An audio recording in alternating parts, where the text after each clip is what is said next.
Hello, good afternoon. இப்போ வந்து நம்ம சிம்பிள் கிஃப்ட் பேக் ஒன்று ஸ்டிச் பண்ண போகிறோம். நம்ம வீட்டில் என்ன கிஃப்ட் பேக் நம்மக்கிட்ட இருக்கோ, பேப்பர் பேக் கிஃப்ட் பேக் இருந்தால் கூட அதை கூட மெஷர் பண்ணி ஸ்டிச் பண்ணலாம். இப்போ இந்த பேக்கோட ஃப்ரண்ட் அண்ட் பேக் வந்து மெயினாக ஒரே ஃபேப்ரிக் யூஸ் பண்ணியிருக்காங்க. அண்ட் சைடுக்கு வந்து ஒரு சிம்பிள் பிளெயின் மெட்டீரியல் ஒரே சிங்கிள் ஃபேப்ரிக்காக கட் பண்ணி அதை ஜாயின் பண்ணியிருக்காங்க. ஸோ நம்ம வந்து இதோட விட்த்து பார்த்தோன்னா, ஃப்ரண்ட்டோட விட்த்து பார்த்தா 8 inches வருது. 8 inches.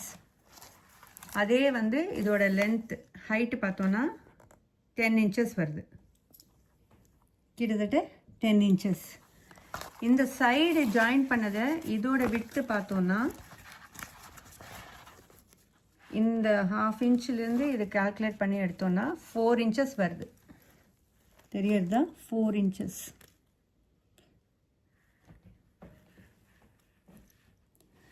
ஸோ இப்போ நம்ம என்ன பண்ண போகிறோம், இந்த சைடு ஜாயிண்ட்டை வந்து ரெண்டு ஸ்ட்ரிப்பாக கட் பண்ண போகிறோம். அண்ட் மெயின் ஃபேப்ரிக்கை ஒரே பீஸாக கட் பண்ண போகிறோம். ஸோ மெயின் ஃபேப்ரிக் ஒரே பீஸாக கட் பண்ணும்போது இதை நம்ம இங்கேருந்து ஹைட் அப்படியே மெஷர் பண்ணிட்டு வரோம்.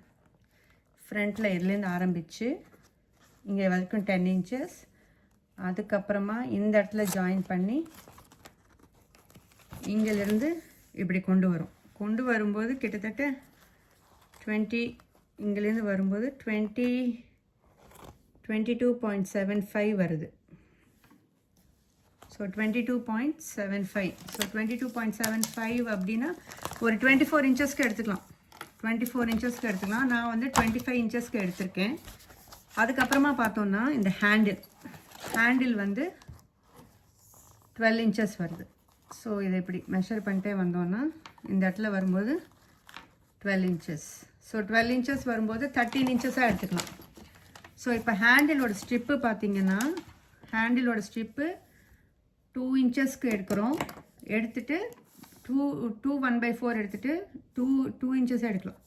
2 1/4 இல்லை, 2 inchesக்கு எடுத்துகிட்டு 2 1/4 கரெக்டாக இருக்கும். ஏன்னா நமக்கு 1 inch ஸ்ட்ரிப் வேணும். ஸோ 2 1/4 எடுத்து அதை வந்து நம்ம 13 inches, அதாவது 12 inches வருது. 12 inchesனால் half inch சீமுக்கு போயிடும்.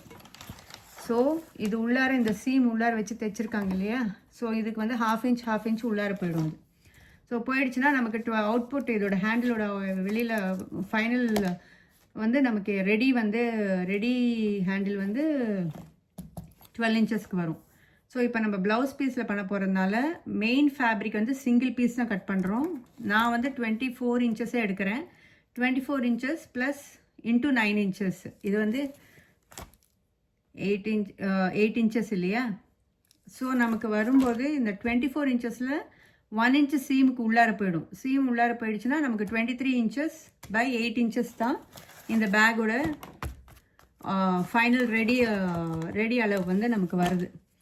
அதுக்கப்புறமா அதுக்கு லைனிங் ஃபேப்ரிக் ப்ரொக்கேட் ப்ளவுஸ் பீஸில் தைக்கும்போது எப்போவுமே அதில் உள்ளார ஜரி இருக்கிறதுனால லைனிங் இல்லாமல் தைச்சா அது நல்லா இருக்காது, அது பிரிஞ்சு வந்துடும். ஸோ நம்ம கிஃப்ட் பேக்ஸை அது கொடுக்கும்போது நல்லா இருக்காது.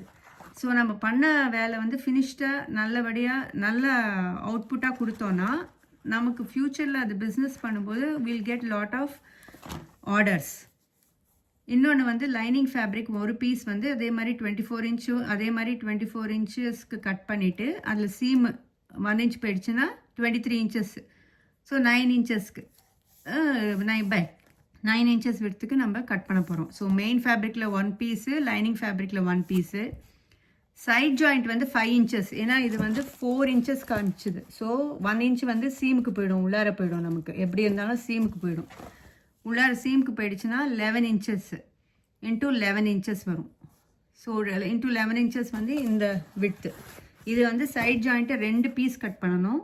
மெயின் ஃபேப்ரிக்கில் 2 பீஸ் வந்து லைனிங்கு. ஸோ நம்ம இது வந்து என்னென்னா ஃபேப்ரிக் வந்து ப்ரொக்கேட் ஃபேப்ரிக் வந்து யூஸ் பண்ணோன்னா அதுக்கு பிளெயின் சில்க் ஃபேப்ரிக் அதே கலரில் இருந்ததுன்னா அந்த பிளெயின் சில்க் ஃபேப்ரிக்கை வந்து சைட் ஜாயிண்ட்டுக்கு யூஸ் பண்ணலாம். இல்லை நம்ம மெயின் என்ன ப்ளவுஸ் மெட்டீரியல் யூஸ் பண்ணுறோமோ அதையே வந்து சைடு ஜாயிண்ட்டுக்கும் நம்ம அதே சேம் ஃபேப்ரிக்கில் கட் பண்ணலாம். அதே மாதிரி லைனிங்லேயும் 2 பீஸ் கட் பண்ணலாம். ஸோ நெக்ஸ்ட் கிளாஸில் நம்ம இதை வந்து எப்படி கட் பண்ணி ஸ்டிச் பண்ண போகிறோங்கிறத பார்க்குறோம். நம்ம இந்த மாதிரி நோட் புக்கில் எழுதி வச்சுக்கிறது வந்து ரொம்ப இம்பார்ட்டண்ட்.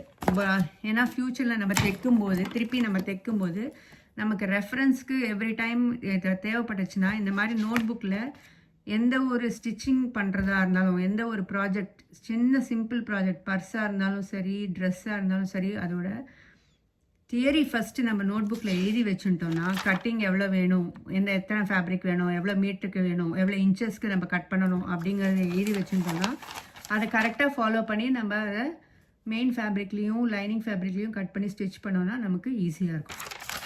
ஸோ நான் இந்த நோட் புக்கில் எழுதி வச்சுருக்கேன். ஸோ இந்த மெஷர்மெண்ட்ஸை வச்சு நான் கட் பண்ணிவிட்டு அதுக்கப்புறம் அதை ஸ்டிச் பண்ணி காமிக்கிறேன் நான். தேங்க்ஸ் ஃபார் வாட்சிங். தேங்க்யூ.